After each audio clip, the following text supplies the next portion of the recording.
Okay, so today I have a little bit of an old school YouTube video. I think I actually film this every single year, even though I think it started going around years ago. I'm pretty sure Annette's Makeup Corner created this tag video. And I wanted to share it with you in today's video because I just recently did my eyeshadow palette declutter for 2023. If you want to check that out and see which palettes like didn't even make the cut, the ones I ended up removing from my collection, I'll link that video in the description box below. But I wanted to take it just one step farther and talk about the top 10 palettes in my collection that I would keep if I ended up decluttering the rest of them. So it's really interesting to see how my answers just change every year and which ones remain the same because some of them are consistently the same year after year, but some of them have changed too. So these are the 10 palettes that I either reach for the most or the palettes that I think make the biggest impact in my collection. So I hope you enjoyed today's video. If you love eyeshadow palettes and you do have a little bit of a larger collection, I would love to know which 10 you would keep or which 5 you would keep, the ones at the very top of your list, and if we have any in common or you have different answers. So let me start with the one that I'm wearing today. So this palette has been a favorite of mine ever since ColourPop launched it a few years ago. It's called It's a Mood. ColourPop does have a lot of these larger palettes, and if you're someone who doesn't like to have a lot of palettes in your collection, but you want a good amount of shadow, these are a great value because they're not too big, too bulky, but you still get a lot of shadow in these. And I feel like they do a good job putting them together. I will say sometimes when they launch one, I'm like, that looks pretty similar to one they already have. Like they just did a very warm toned one for summer and it looked very similar to one that they had launched in the past. But this one is a little bit different because it's more colorful. It has a bunch of gorgeous jewel tone shadows. You get a few neutrals in here as well, but I'm someone who definitely loves colorful eyeshadow. I haven't been wearing it as much over the past year or two and I miss it. So today I created a really colorful look and it just puts me in a really good mood. So when I do want to create something colorful and I'm not in the mood to like sit down and just figure out which colors to put together, this is perfect because it has those nice monochromatic rows. So you can do a purple look, a blue look. That's what I did today. I have this one in the crease in the outer corner and then this shadow all over the lid. And then this matte and this matte kind of buffed into the crease as well, and that's it. But of course you get the greens in here, some reds, some oranges, also some neutrals as well. So I just feel like this is something that I reach for a lot, even though I don't wear color quite as much these days because it just makes color very approachable, very fun. This is like my dream fall palette because there are so many gorgeous shades in here. So this is definitely one that I would have to keep. And again, I don't typically love these larger palettes, but I think ColourPop does a good job at creating almost like a just a more manageable large palette. Like in 2023, I probably would never run out and buy a large palette again, but this really is just such a favorite of mine. It has so many good shades and I don't find the shades too repetitive like some of their other large palettes. Another colorful or more unique palette that I would choose to keep is this one. I actually don't know if this one is still available, but it's definitely still one of my favorite launches of all time is the ColourPop Disney Tinkerbell palette. This one is called Sprinkle a Little Magic. I think they did such a good job with this one. And at the time when they were launching a lot of Disney collabs, most of them leaned very neutral. They kind of played it safe, but this one was just so unique and different. I love the green tones in here. Green eyeshadow is so pretty, but there are also some really pretty pink tones as well. Usually when I do wear color, I usually stick within like the one color family. So I'll just wear blues or I'll just wear greens, but I think mixing like these rosy tones with the greens creates the most interesting and just striking color combination on the eyes. Or of course you could just use the greens or just use the pinks. There's also a really nice gold in here as well. So the quality is definitely top notch. I feel like they bump up the quality with their Disney collabs.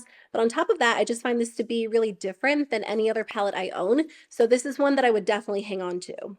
So as I was getting ready to film today's video, I obviously was like looking through all of my eyeshadow palettes and the first two palettes that I pulled out to feature in today's video were from Patrick Ta. I love the Major Dimension palettes. So I think out of the two, I maybe do prefer Major Dimension 2 a little bit more, but Major Dimension 1 is a palette that I've been using quite a bit over the past year because this to me is just like my staple neutral palette. You can definitely do something really light and natural. Like if you cover up the first half of this palette, it just has a lot of like easy, everyday, quick eyeshadows that you can create something almost like a barely there look. But then if you layer the shimmers on top, it really makes your eyes pop. Like this is one of my favorite shimmers for all over the lid. I'll just buff this into the crease and this on the lid and it looks so gorgeous. Like it looks like I put a lot more effort into my look than I actually did.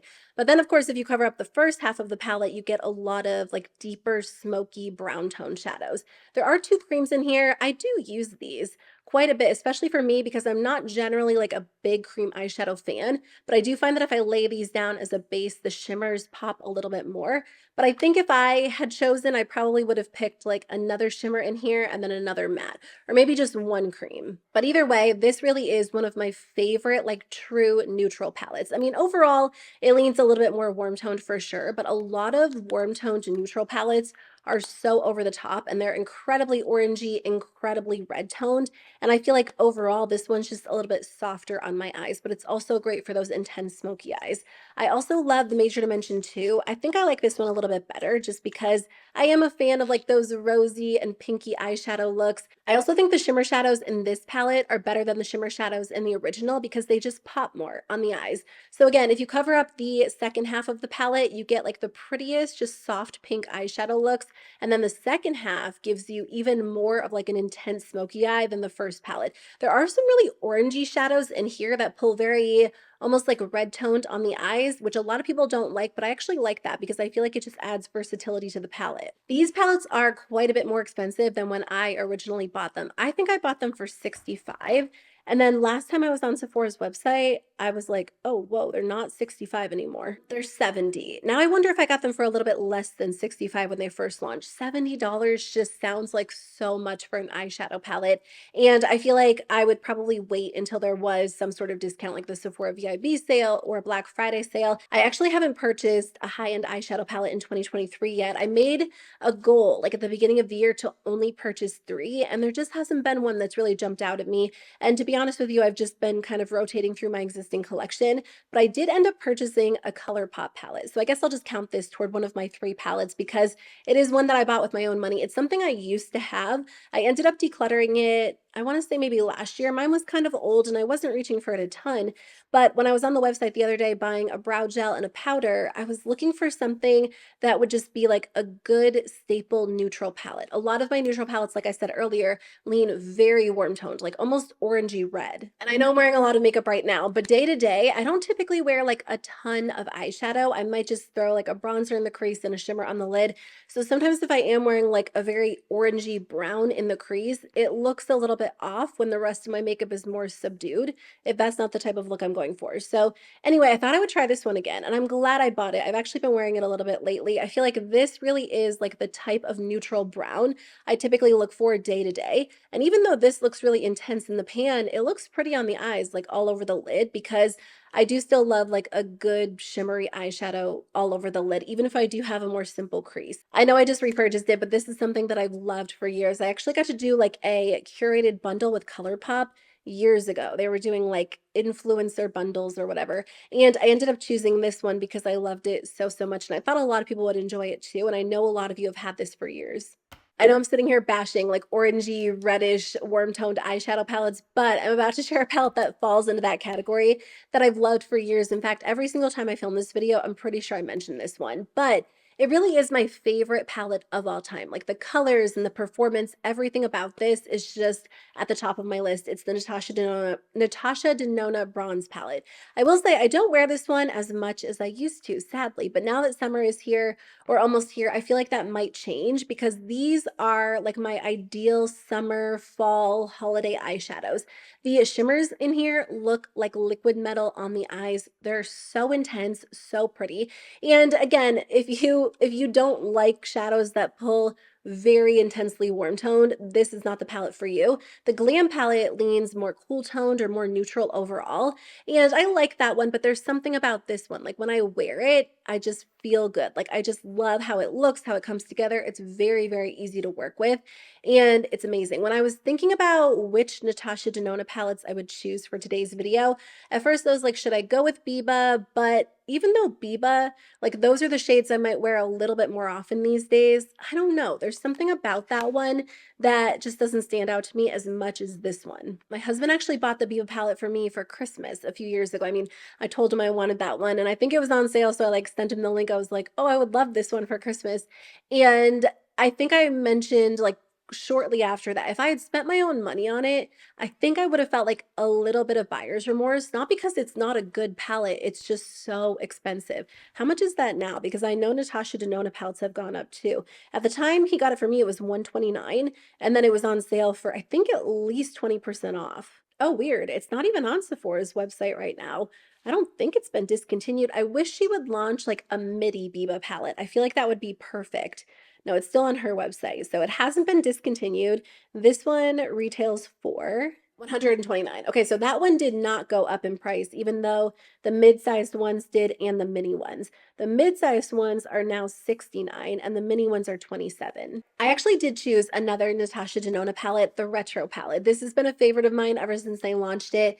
It just has the most beautiful color story. And as much as I love the bronze palette, there's something about this one that I feel like I don't know, maybe it just kind of fits my makeup preferences a little bit more these days. It's like a more subdued palette. It's so glamorous, so gorgeous, and you can definitely get like either an intense smoky eye or like a really pretty shimmery metallic all over the lid, but you can also do something very, very subtle as well. The bronze palette has a lot of gorgeous, like really intense, rich shimmers. This doesn't want to stay open.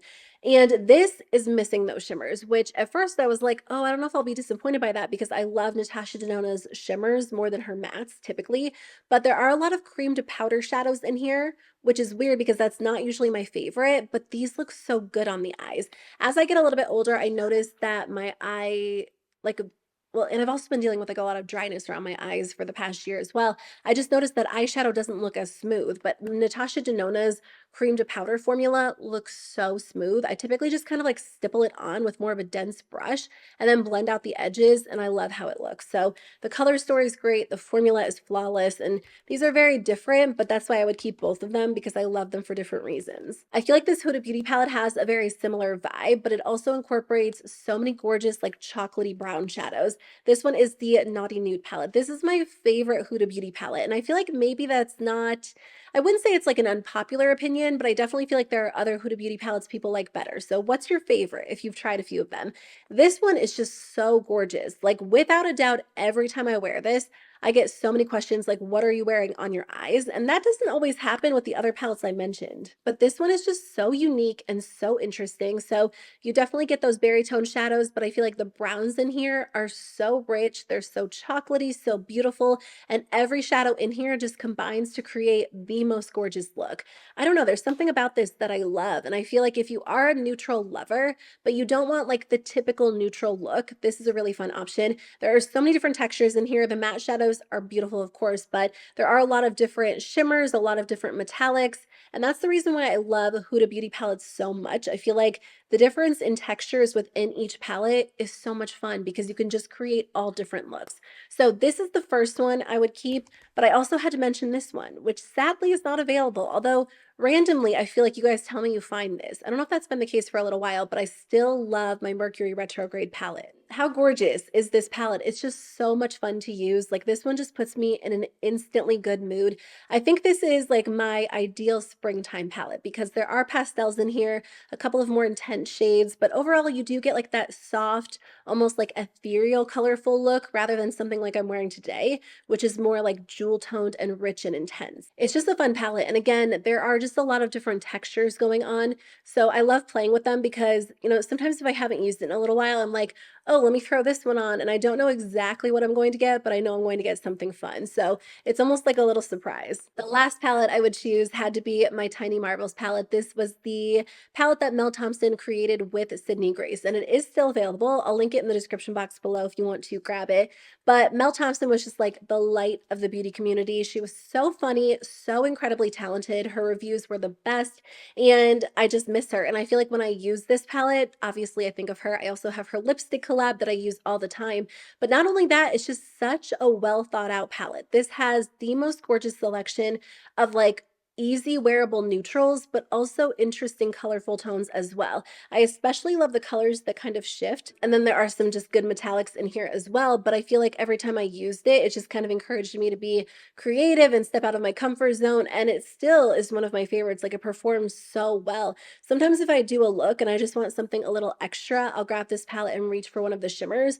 This one I feel like would have actually gone really well with the look that I'm wearing today. So I love using this. I think the quality is great. Of course, it reminds me of Mel, but it is just such a fun palette overall too. So those are the 10 eyeshadow palettes I would keep if I could only keep 10. Thank you so much for watching. I really appreciate it. I will link my eyeshadow palette declutter on the screen for you, as well as another eyeshadow palette related video if you want to check it out.